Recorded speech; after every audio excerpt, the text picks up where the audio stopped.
సంక్రాంతి పండుగను పురస్కరించుకుని Secunderabad parade grounds లో ఏర్పాటు చేసిన కైట్స్ అండ్ స్వీట్స్ ఫెస్టివల్ మహానగర వాసుల్లో మరింత సంక్రాంతి జోష్ను నింపింది.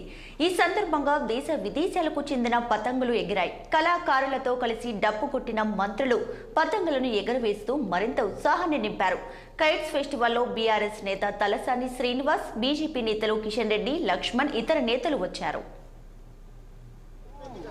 ప్రస్తుతం మనం పీపుల్ ప్లాజాలో నెక్లెస్ రోడ్లో ఉన్న పీపుల్ ప్లాజాలో ఉన్నామండి. ఇక్కడికి నేతలందరూ కూడా పతంగులు ఎగిరేయడానికి రావడం జరిగింది. ఇంతకు ముందుగానే చూసాం మనం మాజీ మంత్రి తలసాని శ్రీనివాస్ యాదవ్ కూడా వచ్చేసి పతంగులు ఎగిరేసి వెళ్ళడం జరిగింది. దాని తర్వాత కేంద్ర మంత్రి కిషన్ రెడ్డి అలాగే డాక్టర్ లక్ష్మణ్ వీళ్ళు కూడా రావడం జరిగింది. ఇక్కడ అంత కోలాహలంగా ఉంది. మేము చూస్తున్నారు అసలు ఎంతో సందడిని సంతరించుకున్న ఈ సంక్రాంతి ఎంతో మందికి భోగ భాగ్యాలని అందరి కష్టాలు కూడా దూరం చేసి సుఖ సంతోషాలతో ఉండాలని చెప్పేసి కిషన్ రెడ్డి కోరడం జరిగింది. అలాగే వారు కూడా మాట్లాడుతూ ఈ సంక్రాంతి అనేది సనాతన క్రాంతి అని చెప్పేసి చెప్తున్నారు. సనాతన క్రాంతి ఎందుకనంటే 22వ తేదీ మనము రామ మందిరంలోని ప్రాణ ప్రతిష్ఠ చేసుకుంటున్నాం కాబట్టి ఆ ప్రాణ ప్రతిష్టకి సంతరించుకున్న ఈ నెల ఎంతో ప్రత్యేకమైనదిగా వారు వెల్లడించడం జరిగింది. ఈ సంక్రాంతిని ఎంతో 500 సంవత్సరాల తర్వాత నిర్మించబోతున్న ఈ రామ మందిరంలో రాముడి యొక్క ప్రాణ ప్రతిష్టను నిర్వహించడం అనేది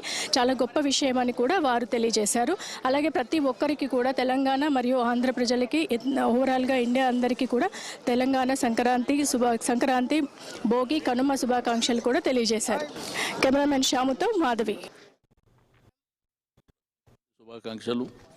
ఇది 3 రోజుల పండుగ, చాలా గొప్పగా జరిగేటువంటి పండుగ, మన సంస్కృతి సాంప్రదాయాల్ని పెంపొందించేటువంటి పండుగ.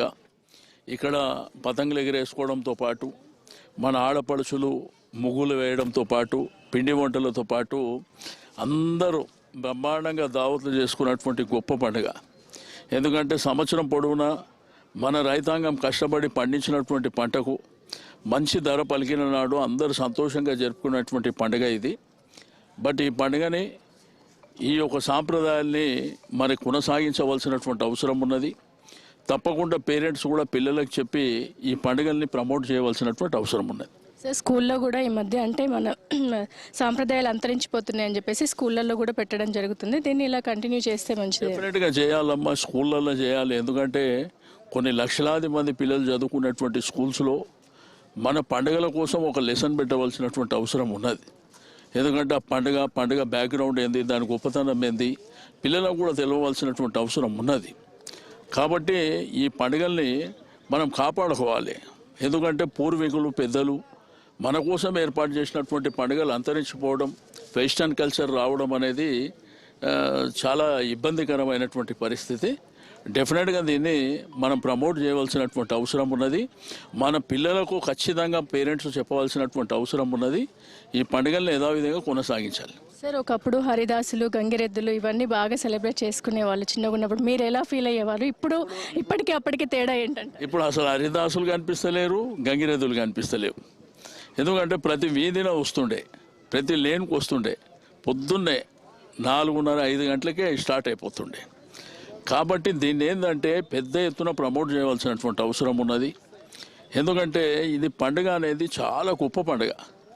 చాలా పండుగలు మనకున్న పండుగలు ప్రపంచంలో ఎవరికి ఉండవు అన్ని పండుగలు. ఈ పండుగల్ని మనం ప్రేమించవలసినటువంటి అవసరం ఉంది, ప్రోత్సహించవలసినటువంటి అవసరం ఉన్నది. తప్పకుండా మీ మీడియా కూడా ప్రమోట్ చేయవలసినటువంటి అవసరం ఉంది. మీ 6 టీవీ ప్రేక్షకులకు నేను మనస్ఫూర్తిగా అభినందనలు తెలియజేస్తున్నా. మీ మాధ్యమాల ద్వారా ఈ పండుగల గొప్పతనాన్ని ప్రజలకు చేరవేయవలసినటువంటి అవసరం ఉన్నది. తప్పకుండా మీరు ఆ దిశలో ముందుకెళ్తారని చెప్పి ఆశిస్తున్నా. అందరికీ కూడా సంక్రాంతి శుభాకాంక్షలు. అనేక రాష్ట్రాలలో వివిధ పేర్లతో సంక్రాంతి పండుగ నిర్వహిస్తూ ఉంటాం. అది మహారాష్ట్ర కావచ్చు, నార్త్ ఈస్ట్లో అస్సాం రాష్ట్రం కావచ్చు, అనేక రాష్ట్రాలలో కూడా తమ ప్రాంతాలలో వివిధ పేర్లతో ఈ సంక్రాంతి పండుగ అత్యంత వైభవంగా జరుపుతారు. ముఖ్యంగా ఈ పండుగ గ్రామీణ ప్రాంతాలకు సంబంధించిన పండుగ. ఈ పండుగ గాలిపటాలకు సంబంధించినటువంటి పండుగ. ముఖ్యంగా మన తెలుగు రాష్ట్రాలలో లక్షలాది మంది ఎవరైతే గ్రామీణ ప్రాంతాల నుంచి పట్టణ ప్రాంతాల్లో ఉద్యోగాల కోసమో వ్యాపారాల కోసమో అనేక కారణాలతో పట్టణ ప్రాంతాల్లో ఉంటున్నటువంటి వాళ్ళందరూ కూడా చాలా పెద్ద ఎత్తున కుటుంబాలన్నీ కూడా ఈ 3 రోజుల పాటు తమ సొంత గ్రామానికి వెళ్తారు.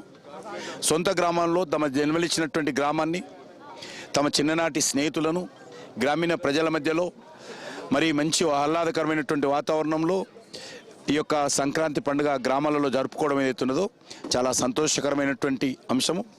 ఇది మంచి శుభ సూచకం కూడా. నిజంగా ఈ సంక్రాంతికి ప్రత్యేకత ఉన్నది.